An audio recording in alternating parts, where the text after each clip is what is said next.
Allie Mann, first off, welcome back to BG. As I'm sure all our fans probably remember, you were a pretty good player here. You came in, the 03-04 was your freshman season, and the team had won, I think, 12 games the year before, and you guys were picked to finish last in the division. But with you and a couple other freshmen and a couple seniors in the starting lineup, you guys won 21 games, went all the way to the MAC championship game, MAC tournament championship game. Was there a point at any time during that season when you realized, hey, like we're pretty good, like we could make a little run here?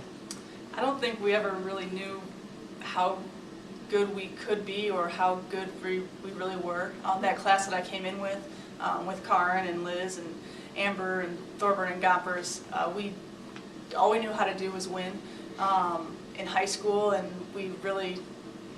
the tradition the past couple years at Bowling Green hadn't been the strongest in terms of winning, but to us, we had never experienced any of that. So coming in here, it was we just wanted to go out and play, and we had a pretty good freshman year. You did, and then you had a pretty good remaining 3 years as well. You guys won the regular season and tournament title in each of those years, and as I think everyone watching this knows, your senior year you had the best run a MAC team's ever had. You won 31 games and went to the Sweet 16. I know there's a million memories in there, but when you think back on your time here as a student athlete, what are some of the memories that stand out most to you? That run to the NCAA tournament in the Sweet 16 was by far the highlight. Making it to the NCAA tournament sophomore and junior year and losing in the first round, it kind of put a little bit of a fire underneath us and made us want to get that next step of at least winning a tournament game. So that really was our goal of senior year. We never in our right mind would have said, our goal is to go to the Sweet 16. Our goal was to win one NCAA tournament game.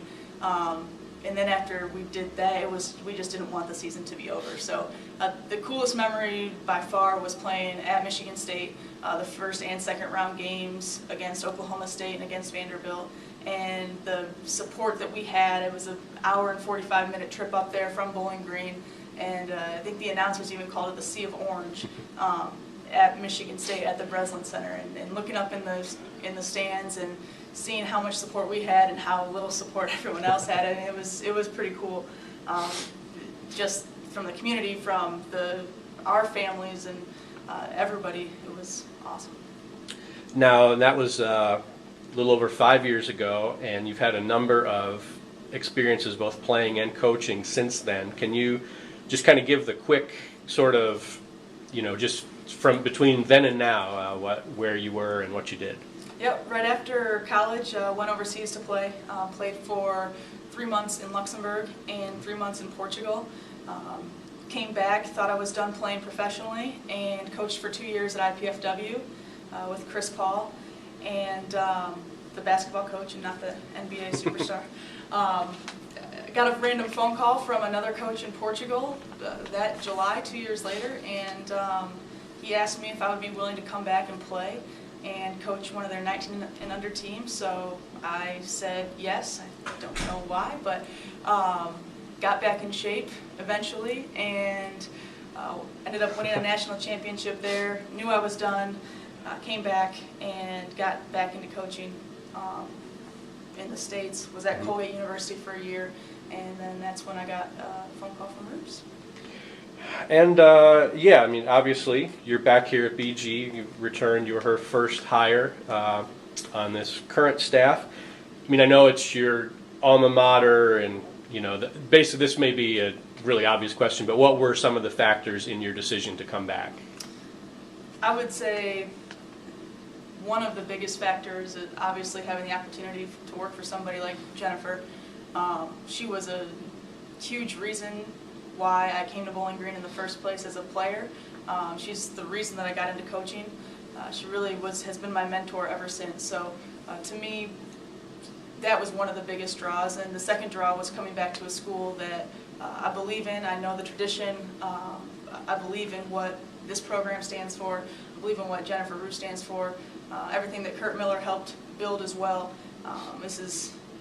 it's a place that I know I can come and recruit, and I bleed orange already, so there's no buy-in necessary. And then you were like I said, you were the first hire as far as assistant coaches, but Monique Rosati was here and remains here as the director of ops, and then Jesse Fleming was hired soon after, and now Emily London will be joining next week. I know it's kind of early in the process, and same with the. I mean, you've obviously not played a game yet, but you've met some of the kids, and it's the second session now of classes where I believe they're all back on campus. Just kind of what are your initial thoughts about this team, 2012-13 team, and just what are your feelings on that and the coaching staff as a whole? It's an exciting time. It's nice to have the team back on campus for summer school and get a chance to interact with them. Being gone for 5 years, it's kind of the perfect transition of never playing with any of the current members and not really knowing them very well to begin with. So I think that they're excited to kind of start with a clean slate with the coaching staff, and it's going to be a lot of team bonding activities, trying to get to know each other, because that's one thing that Bowling Green has always prided themselves on, is the relationship between the coaches and players, and we're going to build that again. So looking forward to our 2 new freshmen have been on campus for the past, this is going to be the completion of their first week, so it's been fun to show them around. But it's an exciting time, and we're looking forward to getting to know the team even better. Okay, any other thoughts or anything I didn't ask you about that you want to mention to the adoring public? No, just good to be home. All right, well, we're glad to have you back. And thank you very much. I'm sure we'll catch up with you again down the road. All right, thanks, Mike.